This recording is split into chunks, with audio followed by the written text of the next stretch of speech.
اعوذ باللہ من الشیطان الرجیم بسم اللہ الرحمن الرحیم السلام علیکم ورحمۃ اللہ وبرکاتہ۔ امید ہے کہ آپ سب ناظرین بخیر و عافیت ہوں گے۔ آپ سب کو اسلام شناسی کے تیسری کلاس میں خوش آمدید کہتا ہوں۔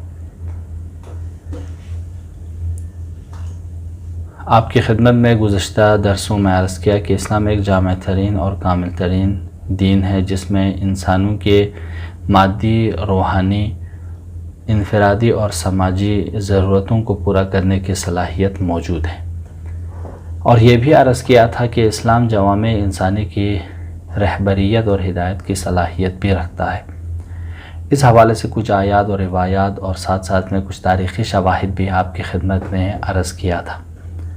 آج ہم اسی درس کو کنٹینیو رکھتے ہوئے ایک سوال کا جواب بھی آپ کی خدمت میں بیان کریں گے۔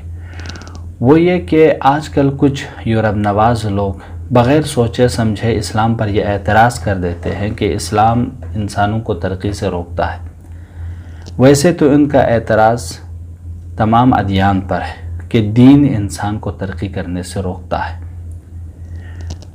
اور ان کا کہنا یہ ہے کہ دنیا کی پسماندگی کی وجہ دین ہے، انحطاط، پسماندگی، تنزلی، بیکورڈ کی وجہ دین ہے۔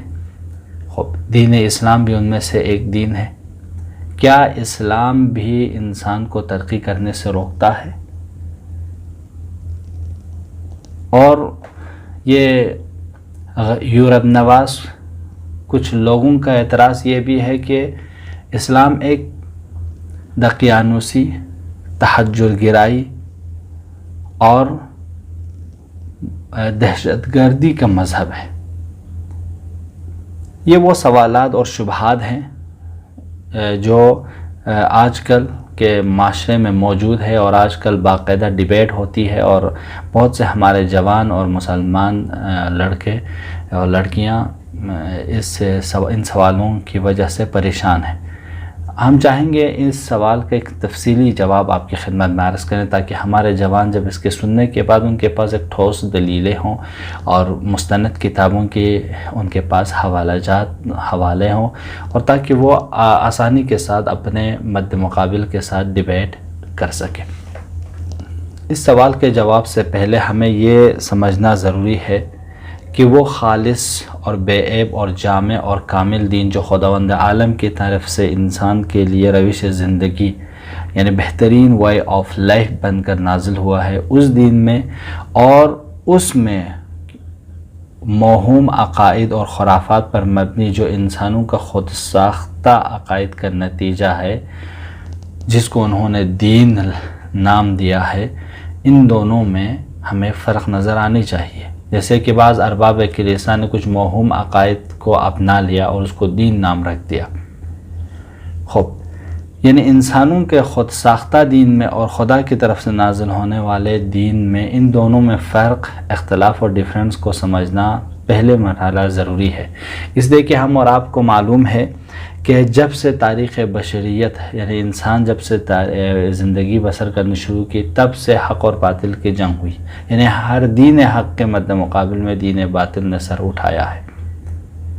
حق پرستوں اور باطل پرستوں کی جنگ سے پوری تاریخ بھری ہوئی ہے، اور یہ تاریخ بشریت میں حق اور باطل کی جنگ تھی اور رہے گی۔ اسی ناطہ علامہ اقبال نے فرمایا کہ ستیز کار رہا ہے ازل سے تا امروز، چراغ مصطفی سے شرار بولہبی۔ تو یہ حق و باطل کی جنگ تھی اور رہے گی۔ اس لحاظ سے ہماری ذمہ داری ہے کہ ہم حق کو پہچانیں، باطل کو پہچانیں، حق پرستوں کو پہچانیں اور باطل پرستوں کو پہچانیں۔ آج کے زمانے کے باطل افکار، باطل عقائد، باطل مکاتب فکر کو سمجھیں اور ان سے لڑنے کے اور ان سے مقابلہ کرنے کی صلاحیت اپنے اندر ایجاد کریں۔ جس طرح ہمارے اسلاف نے باطل عناصر سے لڑے تھے، ویسے ہی آج کے باطل افکار اور عقائد سے لڑنے کی ہم میں بھی جرأت ہونی چاہیے۔ اس لیے علامہ اقبال نے فرمایا تھا کہ ہر مسلمان رگے باطل کے لیے نشتر تھا، اس کے آئینے ہستی میں عمل جوہر تھا، جو بھروسہ تھا اسے قوت بازو پر تھا، ہے تمہیں موت کا ڈر اس کو خدا کا ڈر تھا۔ آج کے بھی حق اور باطل کے جنگ میں ہم اور آپ کو بھی یہ دو عنصر کہ خدا پر بھروسہ اور خدا پر توکل ہمیں بھی ضرورت ہے، تاکہ ہم اور آپ بھی آج کے باطل عناصر سے لڑ سکیں اور ان سے مقابلہ کر سکیں۔ تو سب سے پہلے مقدمے میں یہ بات سمجھنی ہے کہ حق اور باطل کی جنگ تھی اور رہے گی، تو اس کا مطلب ہے کہ ہم اور آپ کے مد مقابل میں کوئی نہ کوئی باطل ہے، اور چاہے وہ دین کی صورت میں ہو، مکتب فکر کی صورت میں ہو، کسی شخص کی صورت میں ہو، ہمیں اس کو سمجھنا ہے، اس کے مد مقابل اپنے آپ کو مستحکم کرنا ہے اور مضبوط بنانا ہے۔ سوال یہ ہے کہ کیا اسلام لوگوں کو ترقی سے روکتا ہے؟ اسلامی مفکرین کہتے ہیں نہیں، اسلام لوگوں کو ترقی سے نہیں روکتا، بلکہ اسلام بہترین وسیلہ ہے ترقی کرنے کے لیے، جس کو خداوند عالم نے لوگوں کے سعادت کے لیے نازل فرمایا تھا۔ تو سعادت سے بڑی ترقی کچھ بھی نہیں ہو۔ اسلام دین حق ہے اور دین الہی ہے، جو زندگی گزارنے کا بہترین طریقہ ہے، جو انسانوں کو ہر فیلڈ میں ترقی کرنے، تحصیل علم، کسب معاش، تلاش و کوشش، محنت و مزدوری کرنے کی سفارش اور تاکید کرتا ہے، بیکاری، کاہلی، سستی اور نادانی کی مذمت کرتا ہے۔ ایسا دین ہرگز پسماندگی، بیکورڈ، تنزلی اور انحطاط اور عقب ماندگی کا سبب نہیں بن سکتا۔ بس عزیزو، یہ بات تو مسلم ہے کہ اس دنیا میں وہ قوم یا وہ ملت ترقی کرتی ہے جن کے پاس علم کا سرمایہ ہو، یعنی علم کے ذریعے سے ہی لوگ ماحول کو بدلتا ہے، علم کے ذریعے سے لوگ انقلاب لاتا ہے، نہضتیں برپا کرتے ہیں۔ تو اس بنا پر ہم اور آپ مسلم اس بات پر یقین رکھ سکتے ہیں کہ دنیا میں ترقی کے راز یا ترقی کے عامل علم ہے۔ یعنی اگر آپ چاہتے ہو دنیا میں ترقی یافتہ بننا یا دنیا میں ترقی ایجاد کرنا اور اپنے ماحول میں انقلاب وجود میں لانا، تو آپ کے پاس علم کا ہونا ضروری ہے۔ اور اسلام اس حوالے سے، یعنی اسلام میں قرآن نے 800 مقامات پر علم کے بارے میں گفتگو کی ہے اور مسلمانوں کو علم حاصل کرنے کی ترغیب دی ہے۔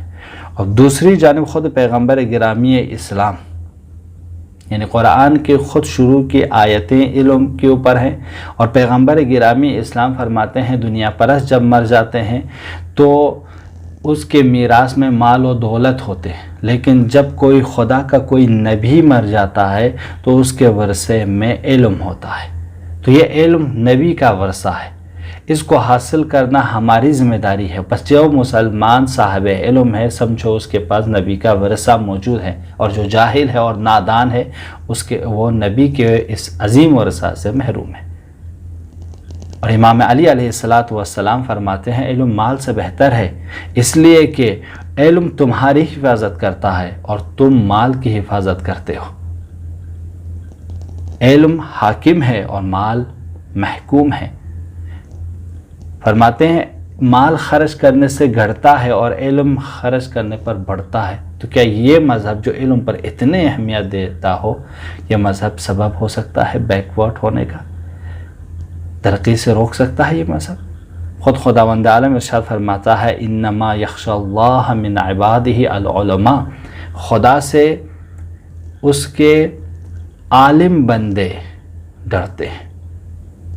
عالم ہمیشہ اپنے اردو ادب میں یا اردو زبان میں علماء، مولوی حضرات اور مدارس کے فضلاء کے لیے استعمال ہوتا ہے، در حال کہ خدا کے کلام میں اور نبی کے کلام میں عالم اور علماء سے مراد ہر جاننے والا ہے مراد ہے، یعنی خدا سے صرف جاننے والے ہی ڈرتے ہیں، جو جانتا ہو کہ اس کائنات کا خالق خدا ہو، جو جانتا ہو میرا خالق خدا ہو، جو جانتا ہو میرا خالق نے مجھے بے ہدف خلق نہیں کیا، وہ شخص خدا سے ڈر سکتا ہے، کوئی اور نہیں۔ یہ بات تو واضح ہے کہ اسلام نے بے انتہا علم پہ تاکید کی ہے، اور علم وہ واحد ذریعہ ہے جس کے بنا پر انسان ترقی کرتا ہے۔ تو یہ غرب نواز کیسے بغیر سوچے سمجھے اعتراض کر رہا ہے کہ اسلام اور مسلمان جو ہے دنیا کی پسماندگی کا سبب ہے؟ آئیے کچھ یورپ کے مفکرین اور دانشمند، کچھ لوگ مسلمان بھی نہیں ہیں، ان کے کچھ نظریات اور باتیں اور جو انہوں نے اپنی کتابوں میں لکھی ہے وہ بھی آپ کی خدمت میں عرض کروں۔ وہ لکھتے ہیں کہ جیسے اسلامی ثقافت، ہم اور آپ جب اسلامی ثقافت کے حوالے سے یا اسلامی کلچر کے حوالے سے جب پڑھتے ہیں تو اسلامک ثقافت اور کلچر نے بھی یورپ ممالک میں اپنا لوہا منوایا ہے۔ اس بات کو ثابت کیا ہے کہ دین پسماندگی کا سبب نہیں بلکہ دینداری اور دین پر عمل کرنے کی وجہ سے انسان علمی، فکری، ثقافتی اور سماجی میدانوں میں بلند ترین مقامات پر فائز ہوا ہے اور مختلف میدانوں میں ترقی حاصل کی ہے اور کامیابی حاصل کی ہے۔ علامہ اقبال نے بھی ایک مسلمان کی سوچ کو بتایا کہ تم ایک مادہ پرست انسان مت بننا، تم ایک میٹرولسٹ انسان مت بننا، تم ایک لیبرل انسان مت بننا، تمہاری سوچ یہ ہونی چاہیے نہ تو زمین کے لیے نہ آسماں کے لیے، جہاں ہے تیرے لیے تو نہیں جہاں کے لیے۔ یہ جو آج کا مادہ پرست کہتے ہیں تو صرف مادہ ہی ہے، اس دنیا میں رہو گے اس کے بعد ختم، لیکن اسلام کہتا ہے نہیں، یہ سب کچھ تیرے لیے ہے، تو کسی اور کے لیے ہے، تو فنا نہیں ہوگا، تو ختم نہیں ہوگا۔ کہاں یہ سوچ، کہاں اور آج کے الہادی افکار۔ عزیزو، جہاں تک جدید علم کا تعلق ہے، مغرب کے دانشوروں میں بہت مشہور دانشور رابرٹ اور مائیکل، یہ دونوں اپنی ہسٹری کی کتابوں میں لکھتے ہیں۔ کتاب کا نام ہے میکنگ آف ہیومینٹی، دوسری کتاب کا نام ہے دا لاسٹ ہسٹری۔ یہ دونوں اپنی کتاب میں کہتے ہیں کہ مغرب کے پاس علم، ایک بھی ایسا علم نہیں ہے جو مسلمانوں سے فراہم نہ کیا ہو۔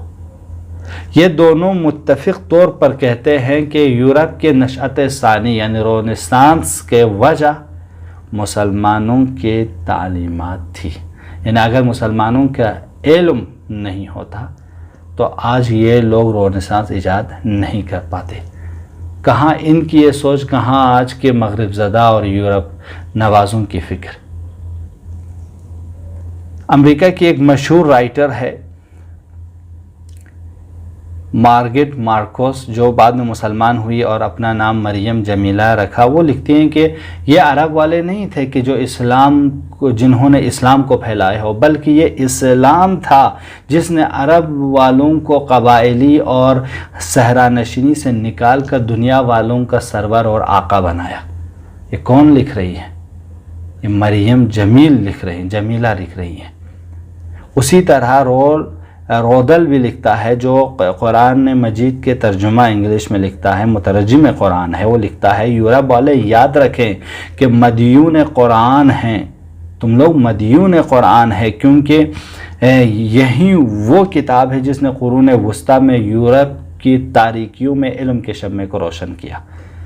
مورس بوکائی فرانسوی یوں لکھتا ہے کہ اسلام نے علم اور دین کو ہمزاد کے طور پر معرفی کیا اور اوائل اسلام سے لے کر آج تک طلب علم کو دینی دستورات میں رکھا۔ انہی دستورات پر عمل کرنے کی بنا پر مسلمانوں نے مختلف میدانوں میں علمی کارنامے انجام دیے اور ثقافتی اور سماجی تبدیلیاں وجود میں لائی ہیں۔ یورپی ممالک بھی رونیسانس سے پہلے اسلامی تعلیمات سے مالا مال تھے۔ یہ ہے ان کے دانشمندوں کے قول، اور یہاں پہ ہے غرب نواز اور یورپ نوازوں کی فکر۔ فرید ریش مستشرق بھی ہے اور جرمن کے بھی ہیں۔ وہ لکھتے ہیں کہ قدرتی علوم، ریاضی، فلسفہ، فلکیات جس نے یورپ کو 10ویں صدی میں آگے بڑھایا، ان سب کا ماخوذ محمد صلی اللہ علیہ وسلم کا قرآن اور یورپ دین محمد صلی اللہ علیہ وسلم کے مقروض ہے۔ ان سارے شواہد کے بعد یورپ نواز اور غرب زدہ لوگوں کے پاس اب کچھ بھی نہیں رہتا اسلام کو قبول کیے بغیر۔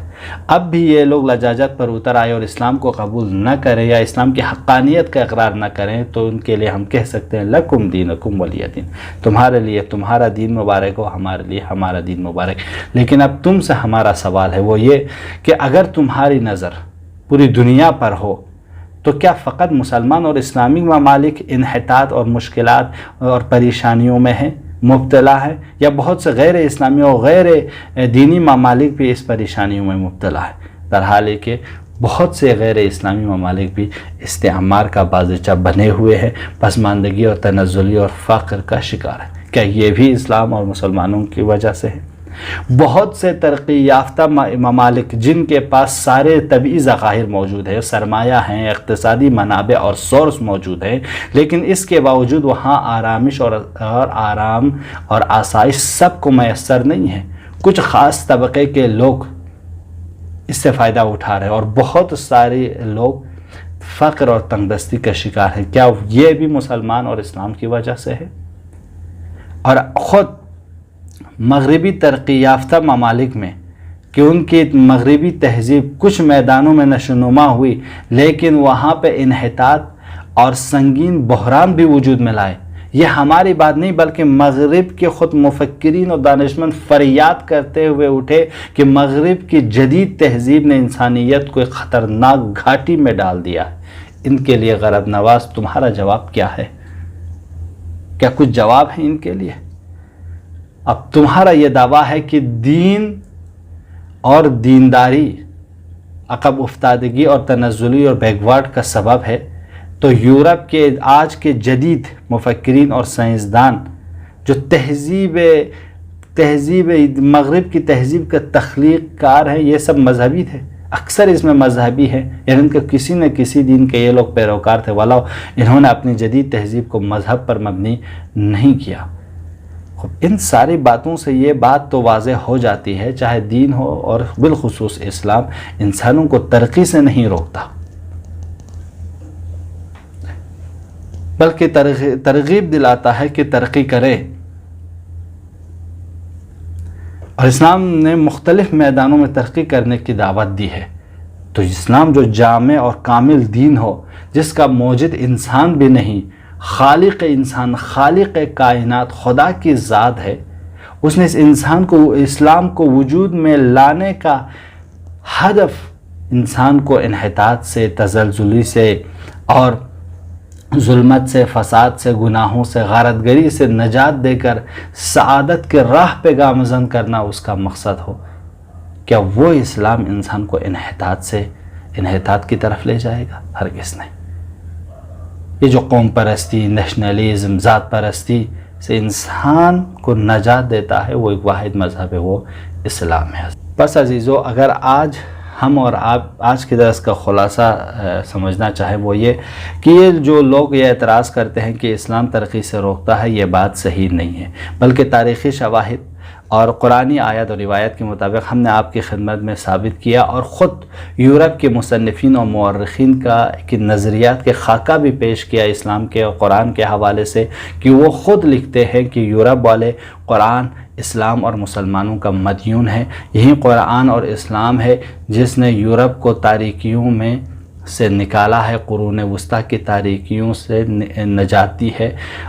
تو یہ اسلام جس نے ہر زمانے میں انسانوں کو نجات دی ہے اور ہر زمانے میں انسانوں کو ترقی کی طرف ترغیب دلائی ہے، یہ دین ہرگز پسماندگی کا سبب نہیں ہو سکتا۔ یہ دین جو جامع ہے، کامل ہے، اور اس کا موجد انسان بھی نہیں ہے، خالق انسان، خالق کائنات، خداوند عالم کی ذات ہے، جس نے اسلام کو وجود میں لایا، اور اس میں ملانے کا ہدف یہ ہے کہ انسان کو تنزلی سے، انسان کو غلامی سے، انسان کو انحطاط سے، انسان کو ظلمت سے، انسان کو گناہوں سے اور انسان کو قتل و غارت سے نجات دے کر سعادت کی راہ پر گامزن کرے، جس کے بارے میں علامہ اقبال نے کیا بہترین منظر کشی کی فرمایا کہ یہی مقصود فطرت ہے، یہی رمز مسلمانی، اخوت کی جہانگیری، محبت کی فراوانی، بتان رنگ و خوں کو توڑ کر ملت میں گم ہو جا، نہ تورانی رہے باقی،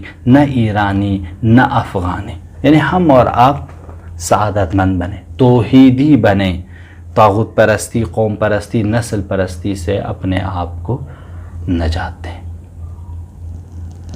والسلام علیکم ورحمۃ اللہ وبرکاتہ۔